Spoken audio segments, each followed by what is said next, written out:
বিসমিল্লাহির রহমানির রহিম। প্রিয় ভাই ও বোনেরা, আসসালামু আলাইকুম। আমরা আজকে সূরা বাকারার 7 নম্বর রুকু আয়াত 60 এবং 61 অর্থসহ তেলাওয়াত করব।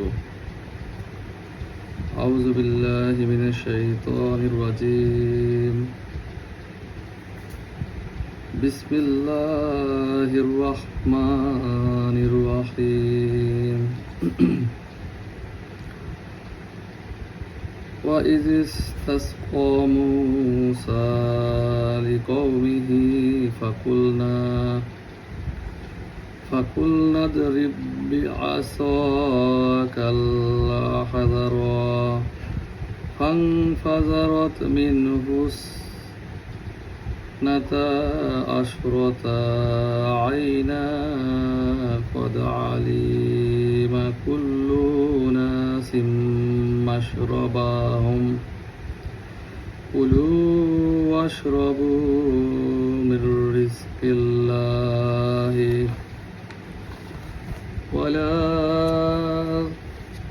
وَلَا تَعْثَوْا فِي الْأَرْضِ مُفْسِدِينَ وَإِذْ قُلْتُمْ يَا مُوسَى لَن نَّصْبِرَ عَلَى طَعَامٍ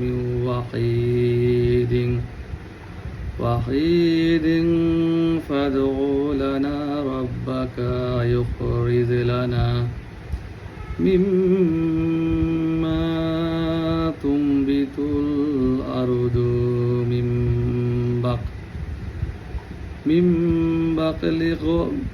من بقلها وكثائها وفومها وعدسها وبصلها قال تستبدلون الذي هو أدنى بالذي هو خير اهبطوا مصر فإن لكم ما سألتم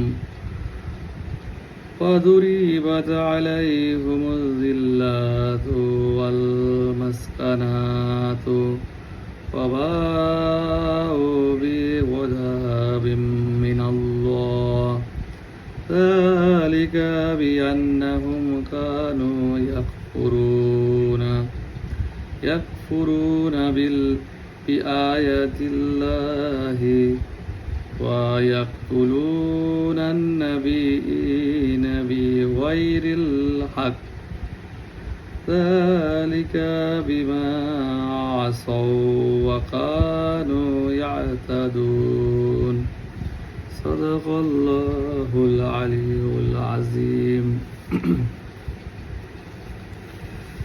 ইরশাদ হচ্ছে, স্মরণ করো যখন মূসা তাহার সম্প্রদায়ের জন্য পানি প্রার্থনা করিল, আমি বলিলাম, তোমার লাঠি দ্বারা পাথরে আঘাত করো। ফলে উহা হইতে দ্বাদশ প্রস্রবণ প্রবাহিত হইল। প্রত্যেক গোত্র নিজ নিজ পান স্থান চিনিয়া লইল। বলিলাম, আল্লাহ প্রদত্ত জীবিকা হইতে তোমরা পানাহার করো এবং দুষ্কৃতকারী রূপে পৃথিবীতে অনর্থ সৃষ্টি করিয়া বেড়াইও না। যখন তোমরা বলিয়াছিলে, হে মূসা, আমরা একই রকম খাদ্যে কখনো ধৈর্য ধারণ করিব না, সুতরাং তুমি তোমার প্রতিপালকের নিকট আমাদের জন্য প্রার্থনা করো, তিনি যেন ভূমিজাত দ্রব্য, শাকসবজি, কাকুড়, গম, মসুর ও পেঁয়াজ আমাদের জন্য উৎপাদন করেন। মূসা বলিল, তোমরা কি উৎকৃষ্টতর বস্তুকে নিকৃষ্টতর বস্তুর সহিত বদল করিতে চাও?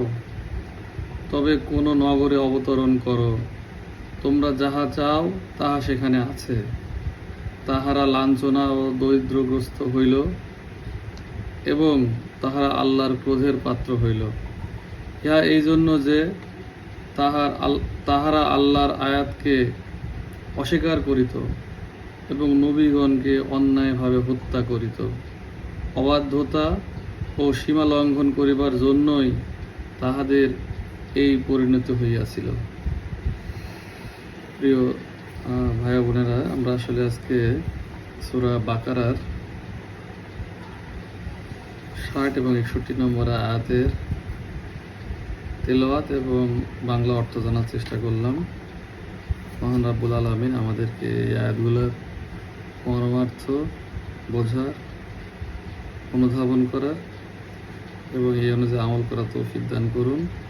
আমাদের ভুল ত্রুটি ক্ষমা করে আমাদেরকে এখান থেকে হেদায়েতের তৌফিক দান করুন। ওয়া মা তৌফিক ইল্লা বিল্লাহ। আসসালামু আলাইকুম ওয়া রাহমাতুল্লাহ।